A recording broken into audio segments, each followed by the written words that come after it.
In the Basics of Grasshopper 3D course, we had discussed that Grasshopper is full of components that are really just functions that you can use to make a bigger algorithm.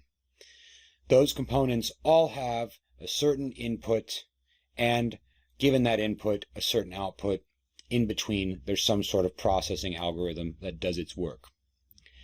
So far, we've only seen how to use inputs that are one item, not a list of items. And now we're going to start dealing with lists of inputs rather than just items of inputs. So there's a key rule that I want you to keep in mind in the rest of your Grasshopper 3D career as a little mental model that will help you deal with both items and lists and any combination of the two. I call it the golden rule of Grasshopper and Grasshopper operators, components. The rule is this: every Grasshopper component that is executing an algorithm, every operator, every component is a one-to-one or one-to-many operator. Let me repeat that. It's very important.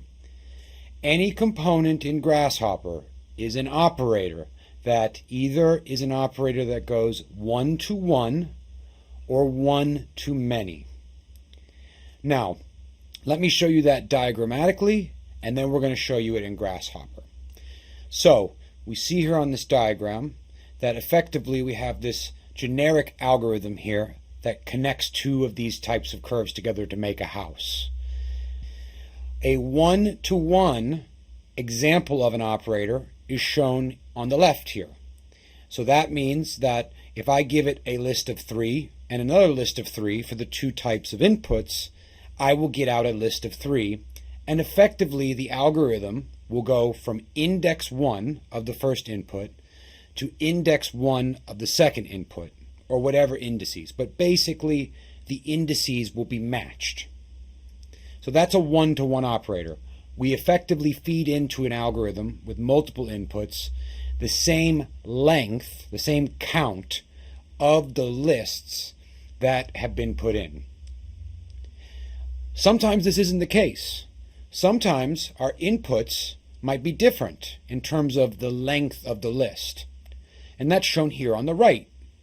On the right, we see a situation where we've not given the same length of lists, and this is where we have the example of a one-to-many operator. Because Grasshopper needs to make a decision. It's not as simple as going from 1 to 1, 2 to 2, 3 to 3. Instead, it will do a little bit of a different operation. But this is what we mean by one-to-many.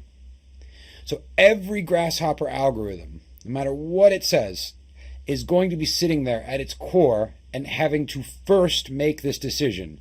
Am I a one-to-one operator or am I one-to-many operator?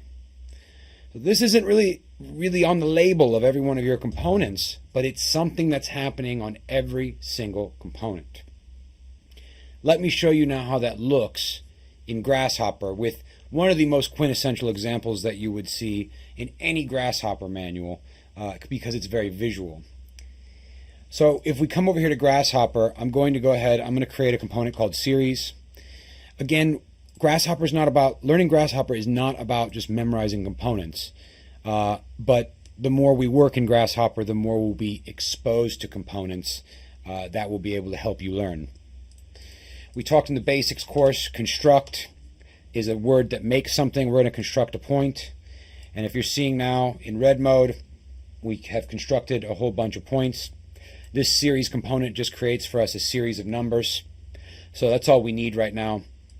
And what I'm going to do is I'm just going to go ahead, I'm going to copy this one, and I'm just going to go ahead and I'm going to potentially do something like this where I just create a whole bunch of other points. And then what I want to do is draw a line between the two sets of points. And you can see those right here. So this is an example. If I go in here and I do my hovering, and I see that I have a list of 10 and a list of 10 points. So 10, 10, and 10 is what comes out. So this is a one to one operator. 0 to 0, 1 to 1, all the way down to 9 to 9. But what if I actually removed this wire? What would happen? So if I disconnect this, what happens here is very interesting is I have already some default values, 0, 0, and 0. The point itself becomes 0, 0, 0. So I now have 0.000 and 10 points. And in this case, what we can actually see on the screen in Rhino is what looks to be one line. If I, for instance, change my X value so that it's not exactly at 0, 0, 0, it starts to become a lot more apparent what's going on here. So I pull out a slider and you can see this is the typical Grasshopper. Whoa. But we can see here, this is a one-to-many operator, where this point right here is the one, and this point right here is the many. And therefore, the one-to-many is very well manifested and shown here with the line component. Now, we do this because it's a very visual example and it kind of gets the point across. But this is exactly what you need to keep your eye on for any time you're using lists in Grasshopper. Is the operator, in this case it's the ln line operator, is the operator taking in a one-to-one or a one-to-many situation?